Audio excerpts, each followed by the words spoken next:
Tantor, Joyce, and Robert looked over her shoulder. Marcus sighed. I hate that this place won't be the same when she comes here. Yeah, I do too. Sophie watched her sister's radiant face as she explained to the adults what she felt from the acorn. I think she'll be okay, though. So will everyone else who comes here after this is said and done. Because if we do it right, there won't be any more threats from the Serpent. She can just exist and learn and be a normal kid, like we didn't get to be.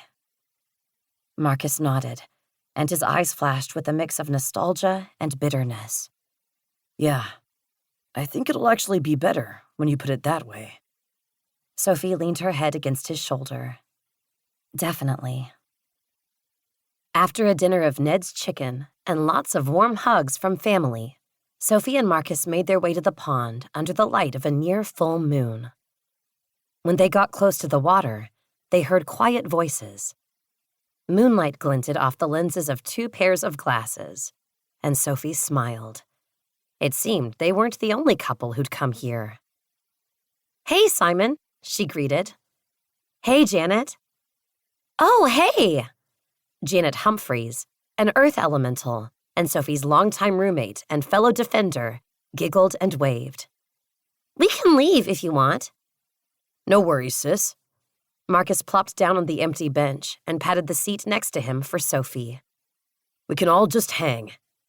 Now all we need are Liv and Cedric, and we'll be a defender party of 6, Simon Green quipped.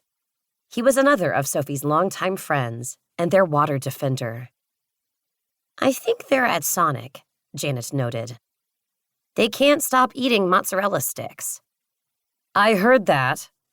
Olivia Wright, the fire defender and Sophie's long-running frenemy, stepped into the clearing and glared playfully at Janet.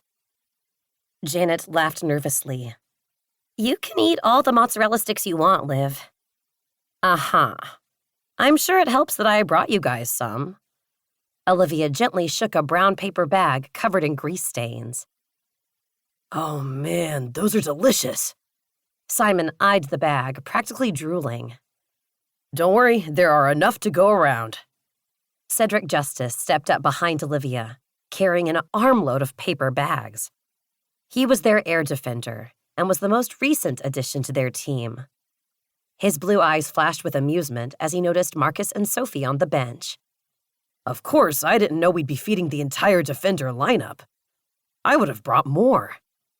How much are you planning on eating, man? Simon protested. Cedric tossed him a bag and laughed. Oh, that's right. You've never seen me eat. He handed a bag to Sophie, and the 6 gathered around the bench to dig in. "These are amazing," Janet gushed after a few moments of contented chewing. Tell me about it, Marcus agreed. Figured we'd all earned it after, Cedric's eyes took on a new darkness. No one elaborated on his words, but everyone knew the loss Cedric had faced when Gregory Templeton killed his uncle to save Sophie's and Marcus's lives. For sure, Sophie agreed gently. She glanced at the sky as she ate.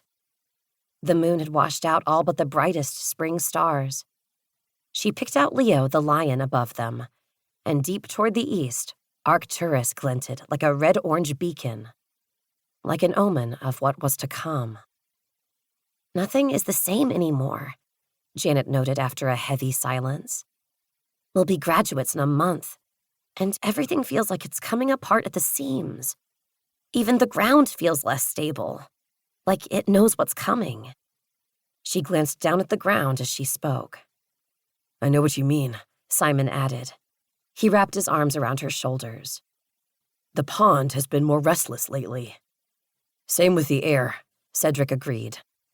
He bit into a mozzarella stick and glanced at Liv. Hope you haven't been playing with fire too much.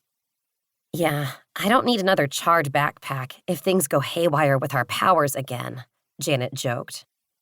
In all seriousness, I think a burned backpack is the least of our worries this time. Marcus sighed. If we can't get our ducks in a row by the time Thicket Hall leaves us, we'll be at a serious disadvantage. The whole world is counting on us, magical and non.